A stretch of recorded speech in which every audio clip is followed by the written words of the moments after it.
ام اتخذوا من دون الله شفعاء قل اولو كانوا لا يملكون شيئا ولا يعقلون قل لله الشفاعة جميعا له ملك السماوات والأرض ثم إليه ترجعون۔ کیا ان لوگوں نے اللہ کے سوا اوروں کو سفارشی مقرر کر رکھا ہے؟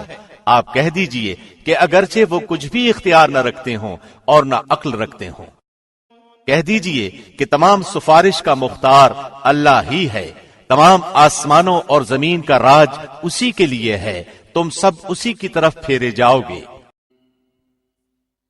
Or have they taken other than Allah as intercessors?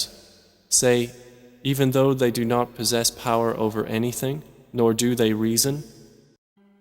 Say, to Allah belongs the right to allow intercession entirely.